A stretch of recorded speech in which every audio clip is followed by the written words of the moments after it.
Okay, today is September the 6th, 2022. This is Don Milton, and I'm talking with Erin Lanham from Colorado, and I'm in Alabama. So Erin did this program, about 8 or 9 years ago? Yes. And so I thought it would be kind of interesting to sort of hear from somebody, down the road that far. So Erin, if you would just kind of introduce yourself, get a little background about who you are and what you're doing, and then we'll get into it a bit. Well, great. Yes. Thank you. Okay. Well, I'm Erin. I live in Durango, Colorado as of about 9 or 10 months ago. We lived in Texas forever. That's where I did the program. And I was in my little safe hole and in a cocoon and scared of everything and a very timid, submissive person. And, gosh, a lot has changed since then. I never thought in a million years we would move. But we did. And I'm so grateful. I feel like, I remember when we did the program, I kept asking Don, when am I going to tell? When am I going to feel something? When am I going to, I'm like, oh, and he's like, you don't see, but you really are changing. It's hard to see when you're in it. Yeah. And now, I see the transformation, like, oh my gosh, wow, what a difference. So what motivated you to do the program in the beginning, and what was your experience, doing it and afterwards? So I think my motivation was I just felt stuck in life. I didn't feel like I was living in my purpose. I really wanted to know what that was. My kids were growing up and leaving the nest. I was a homemaker, stay-at-home mom. I wanted my business to grow. I didn't feel like anything was growing. I felt very stuck in a lot of ways in my life, and I was ready. And a really good friend of mine who I trusted actually shared, emotional freedom technique with me, and just shared you with me. And I remember just going, oh my goodness, I don't know about this. This is woo woo. What is this stuff? Am I being punked? What is this stuff? And then, because I trusted her, I completely, was like, I'm open to this, and I think that was a leap of faith, and I'm so grateful that I took. Yeah. So when did you start, seeing some changes? The program is 12 weeks and it's pretty intense. So, you said you kept asking when, but looking back on it, when did you start noticing some changes? And then since it's been about 9 years now, how has doing the program and learning what you learned affected your life over the 9 years? I feel like I started noticing changes probably in about halfway through, or the program. The daily journal. I remember I went to, you have to write all this stuff down, your emotions and feelings, and I was really getting in touch with myself. And I remember one time you sent me a list of feelings because I couldn't articulate my own thoughts and feelings. I pushed them down so far. Yeah, And that's not uncommon. yeah. So I remember keeping that journal with me, and I went to my mother's and I had that journal because I had to write in that journal every day. And I hid it really, really deep in my suitcase, so she wouldn't find it if I, because we were running out.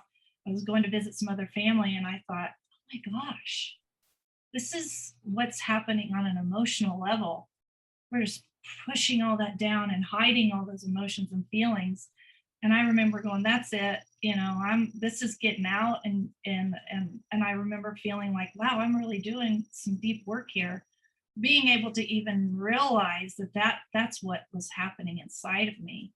And then, throughout the years after the program, I think one of the coolest things is that I still do tapping every day. Yeah. I still do the meditation, and I probably don't journal as much as I'd like to, but I still do the practice. And it's not a 12 weeks you're cured, you're healed. And I mean, we're always constantly learning and working on ourselves. And I think that's something else I learned is that, you know, it's not a it's not a process after 12 weeks you're over, but it's a growing, which I feel like I'm finally seeing um big growth. Like I could never have done some of the things that I've done in the last year if I hadn't have done what I did 10 years ago in Yeah. working on myself. And, I remember while you're talking, I'm thinking of one thing that we never did during your program because you never talked about it, but we did.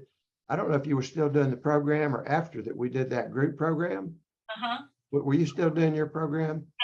No, we had Okay. finished. So it was shortly after you finished, but that phobia, that what, talk about that, because we never talked about that, but talk about that a little bit in the group program, what happened with that phobia. Yeah. So um, I had an extreme fear of flying. And we had already, I mean, we'd done 12 weeks of really deep work. And we did a group, uh, what do we call it? Just a group. It was a group program on the phone where we'd Yeah. have, 10 or 20 people on a call and do different little demos for people. Yes. Yes. Just exposing people to what EFT was and everything. Right. And so we did one on fear and phobias. And I was like, oh, I have one, fear of flying, which we'd never talked Never, about. and I was shocked because that was like such a big deal in your life. And we had done this intense 12-week program. And it's like, what? I never heard that. Yeah. Yeah. And we went through the program. We went through that fear I mean, I printed out a picture of an airplane. I mean, we went through every step, packing my bag. And I mean, every part of it wasn't like getting on the plane was the fear. It was the expectation of the flight, booking the flight, driving to the airport, like the wheels on on your luggage, that sound just That's driving. called, and that technique is called the movie technique with EFT, where you go, and I think it took about 20 minutes. Yeah. And what happened? What happened after that? I don't have fear of flying. I mean, I don't have fear of flying. That's just, Yeah. I mean, isn't that interesting? yeah, that's a pretty big deal. I've flown all over. Yeah. So yeah, like Aaron said, this 12-week program is not meant to, like that's the end of it, but the whole purpose of it is to clear off a lot of your baggage from the past. During the 12 weeks, everything in your life comes up, relationships, money, all kinds of stuff, and you've got tools and techniques and someone to support you through that. Mm-hmm. And plus it's an experiential thing. Like my whole hope and we'll talk about this in a little bit, is that during the program, people decide what tools and techniques are valuable to them. And then they create their own program, going forward. Like for instance, you mentioned the meditation. So what benefit did you get out of the meditation? And why do you continue to do meditation? Part of the benefit was being still because I think what I was doing was being so busy, serving other people, saying yes to everything, because I wasn't in touch with my own emotions. So when I was still, even just for 15 minutes, or 20 minutes, it helped me to what's going on inside of myself. What are my emotions and feelings, and getting in touch with that. And then it actually helped my attention span. Yeah. It really helped my attention span because I feel like I was real, everything caught my eye. I couldn't listen very well. It really helped me get in touch with my own emotions and feelings, be still, breathe, get centered, kind of get grounded. And then it really helped my attention span. Yeah. And so you continue to use that. Yes. And how about the journaling? When you were doing the journaling, I know you're not doing it so much now, but what benefit did you get from the journaling when you were doing it? That was, I think what I liked about that was that I liked that I was reading it to you, because it's one thing to write it out. When you actually read it out loud to someone else, it's like another layer of, wow, that's what's going on inside of me. You Yeah. know, it's another layer. And then, okay, let's tap on that. Or you might hone in on something that maybe I missed even when I wrote it down, So I Yeah. think And it's, when you know you're going to be journaling, it kind of makes you more conscious of what's going on during yes, the day. yes. Yeah.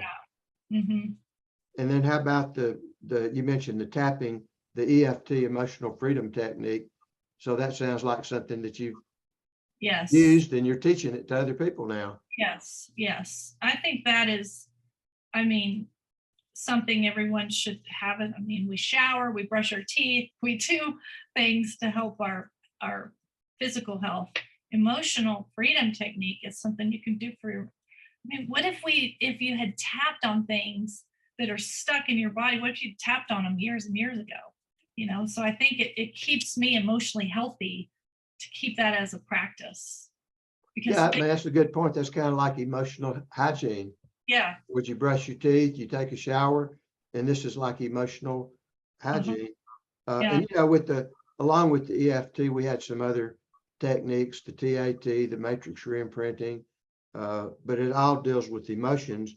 And how about the reading? I know you were a reader to begin with, but what value did you find with the particular types of books that I recommended to you? Well, it opened my eyes to a lot of authors and books that I had never even heard of. Like I had never heard of Byron Katie. Like, I mean, must read, a must read.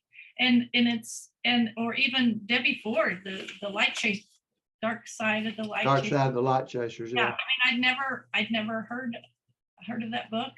And I was the kind of I think a Pollyanna. I didn't want to ever think about, that I had any, dark side to myself, and that book is very eye-opening that we need to look at all aspects of ourselves and then the Byron Katie. I mean, there's a lot of books on here. I actually love the list because even if you don't read all of them, you've got reading material for, a year that you could really delve into because it's not a book list to just, oh, check it off, but it's really to help you continue with your introspection and your personal healing. Well, like you say, one thing leads to another. I mean, I've read thousands of books in my life, and what happens for me if I'm reading a book, a lot of times they'll talk about another book within that book, and so it just sort of spirals on. And I guess the other piece is you got all these techniques and tools, and then we were doing like one session a week, and we would communicate whenever we need it to. So that's the coaching part. The Right. coaching part is giving the directions, giving the tools, and then holding you accountable. Yeah. So how did that work for you in conjunction? I mean, can you imagine how it would have been to have these tools without the coaching? No, How did it work? it would not have worked at all. It absolutely, you have to have the coaching part. And you have to have somebody who has the training, really. I mean, you have to have somebody to help you along. You can't go blindly into emotional healing, but it is not like I mean, I remember doing tons of talk therapy for half an hour and you're like, that didn't do anything. Like I feel worse, and the emotional freedom or the coaching program, you have some talk therapy, but it's really not. It's really digging into and healing like right then and there. I mean, there was so much. And I can't imagine. And also it's not just a session that you get you. I mean, I had access to you anytime I wanted. You were 24/7, really. and if I sent you something, you would send me 3 resources. Or I mean, I've never felt like I was out on my own the whole 12 weeks. I mean, I feel like I could text you any day, any time. And that was I loved that part. Yeah, Definitely. and that's how it works to me, like I was telling you before we started this, I've got a new client that last week committed to the program on Friday. So, I mean, she hadn't even started, she hadn't paid me anything, but it's like I've already spent, I feel like I know her. I mean, the things she shared with me and what I've shared with her. So for me, it's like a very intimate relationship. And when someone has the courage and is willing to invest the time and money in themselves, literally, I'm thinking about them 24/7.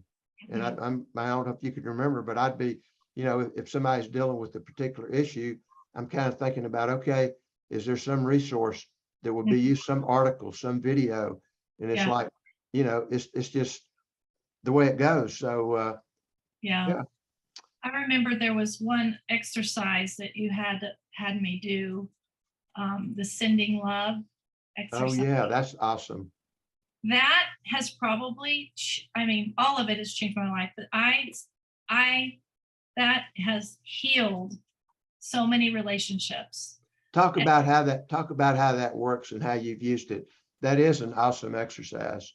Well, so you want me to explain how it works? Is that what you? Talk about how you do it. You don't have to Okay. mention any particular names, but just talk about a relationship that you're having a problem with or what you're feeling and how you do it, and then what you've experienced. Just Okay. yeah.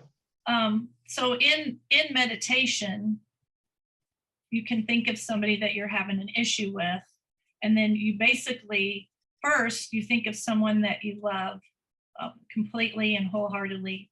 And I always think of my grandmother, and you let her love fill you completely up from head to toe. So I do it to this day. And then your body, I mean, you can feel in your body from head to toe. And then you think of the person that, or instance, or whatever that you're having trouble with. And then you send that love to that person. And I can remember, this is so crazy the way this works. This works. So I had an incident that happened in high school. And I still was like, it still was in my gut, like this, it was just a situation with this cheerleader girl, and she got all the cheerleaders to hate me. I mean, I'm 53, and even, I guess I was 44. And About 45, yeah, yeah, 45 or 44 at the time. it actually created a lot of tension in relationships with other women because of that situation. And so I sent her love, and maybe 3 or 4 times in my meditation. And within the week, she Facebook requested me and posted a photo of us in our cheerleading outfits and said, "Blast from the past. Here's us cheering the, mighty warriors on," or whatever. 40 years later, or 35 years later, I mean, it still gives me chills. I mean, how in the world? I didn't reach out to her. I don't know how. I have a different last name than when I mean, she found me, and all I did was send her love. And I just think that's fabulous. Now talk about how you send love. Some people may wonder, well, how do you do that? How do you send love?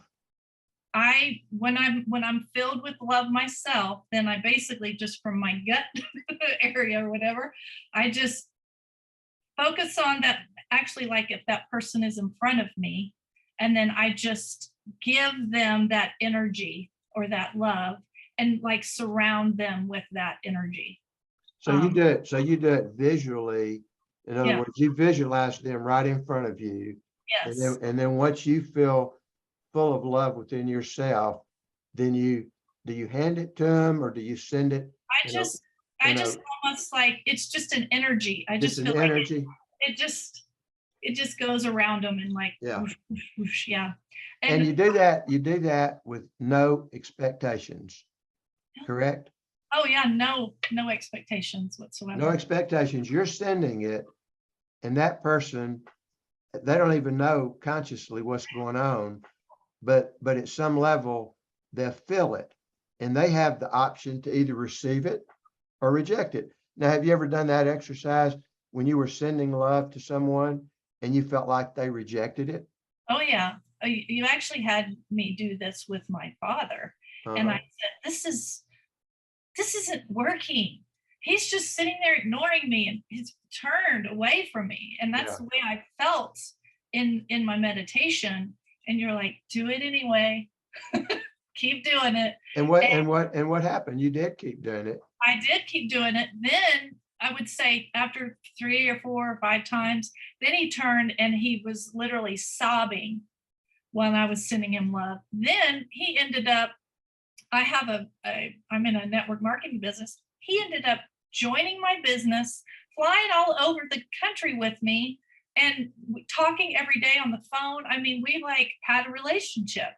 Yeah. I've never told him that I did that. I mean, it's your personal meditation time. It doesn't have to be like, oh, well, you're being nice to me because I sent you love. No, it's that you don't have any expectations. It's really a healing that's happening in you. Right. There's some energetic something going on. I mean, it's real. Now, another question, Aaron, as a result of doing the program and continuing to do what you do, what's been your experience in feeling energy and sensing energy, and has anything changed in your intuitive abilities? I would say yes. I would say before doing the program, I didn't even know about energy. I mean, really, I would say, let's pray about it, or I'm very like a religious mindset around energy. And now I feel like everything is energy. The food we eat has energy, the thoughts we have energy, I mean, the town we live in has energy. Everything has energy. And when you start, also the meditation can help you kind of get grounded and get bound, because so many people are up in they're so up, or I don't know, up, they're not grounded. They're not down in their own emotions and feelings. And I think that doing the program and learning about energy helped me get in touch with myself and my own energy and my own vibration, and get more in tune with that's a thing. It's a real thing. And I think it's helped me also. Like, I feel like before the program, I was in a lot of judgment. I had a lot of judgment towards other people. Yeah. And now I feel like everybody has a story. Everybody's got probably some complex trauma. Everybody's dealing with things. And I feel like I have a lot less judgment towards, I'm just living in more grace and acceptance.